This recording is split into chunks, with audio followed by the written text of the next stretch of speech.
So, have I ever told you the story of how I got a concussion? No, you have not. You've never heard this story. Okay, so we were camping. We went to West Branch, which is a park in Ravenna. Okay, Yes. so this park it's a lot more like calm. We liked going there because the park itself was really small, but they had a big lake that you could go and take boats on and stuff.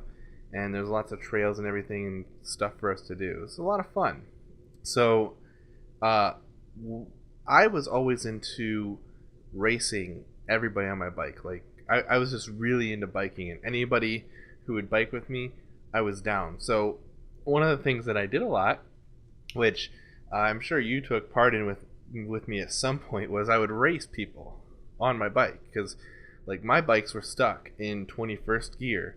So because they were stuck in 21st gear, my legs had to work like twice as hard to like catch up to people. So I just like built up that endurance from just having to pedal so much harder than everybody who was able to shift their bikes. So we there was one day or one time when we were camping where at West Branch we would race down this hill because the camp store was like up on top of a hill, and we would race down to the bottom of the hill from the top so we can get like nice fast speed. So one of the people I would race was my cousin Matt because Matt was a lot older than me, and it made me feel superior whenever I would beat him in a race. So we were racing down this hill, and we'd go down, we'd come back up, we'd go down and like race back to the campsite and stuff, and it was a whole lot of stuff going on. So this one particular time, I was racing him down the hill. Like the amount of speed that I would gather going down this hill, it had to have been at least 40 to 45 miles an hour. Like we're booking it down this hill because I was a pretty fast flatland rider at that time already. So coming off of a hill and pedaling as fast as I can, I was just like flying down this hill. I was racing Matt and I was winning. I was doing pretty good.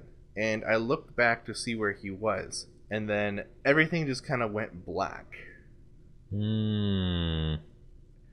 I don't remember anything that happened after that until the next thing I remember, I opened my eyes and there was about 6 people standing around me, including Matt, and a whole bunch of other people in like the nearby sites. And I guess I had blacked out for a good 2 or 3 minutes. I didn't remember any of it, but what they had told me had happened was that, because Matt saw it, is basically when I was pedaling, my foot got caught up in the chain, Oh God. and when it got caught up in the chain, the bike just stopped moving It locked up. because the wheels weren't able to turn anymore, and the bike just stopped. So I went from 45 miles an hour over the handlebars, 45 miles an hour straight into the ground. Oh jeez.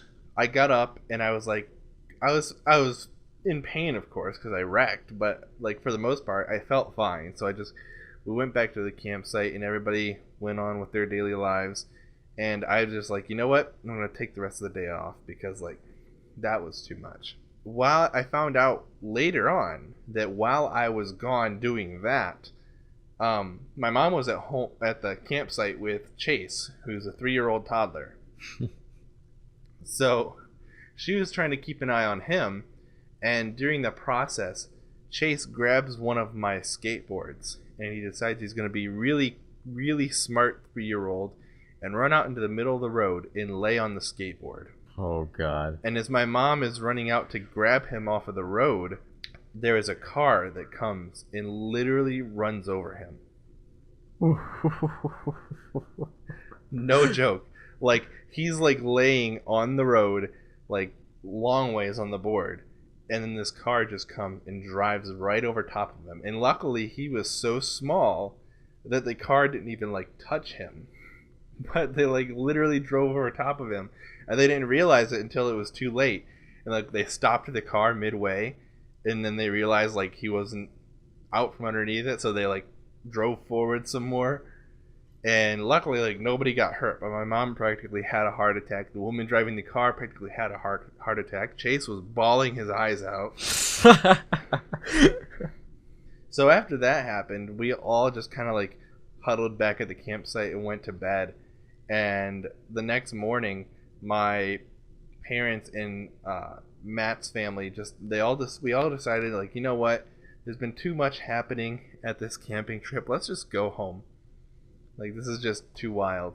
Started packing up our stuff, and I needed to eat some breakfast because I didn't want to leave on an empty stomach. So I did what any reasonable 10-year-old would do, and I decided to have a nice, healthy breakfast consisting of corn on the cob and chocolate milk. Huh, nice. This breakfast, that's what I ate, and then we got on the road, and there wasn't enough room in my parents' truck, so I rode in my Aunt Dot's truck, right? She had a Tahoe. Mm-hmm. So I'm riding in the middle seat of her Tahoe, and on the way back, I decided I was going to eat some donuts. So I'm eating these donuts, and then all of a sudden, I get incredibly sick. I ended up throwing up all over her car, all over my clothes, all over, I think the person next to me was my cousin Kelly, all over her, and ruining, like, everything on the way home. Including the donuts. But when we got home, my mom started talking to a lot of her nurse friends to see if she could figure out what was going on.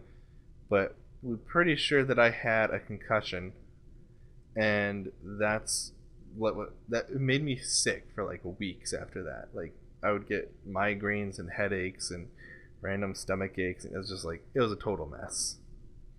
So yeah, that is the story of how I got my concussion.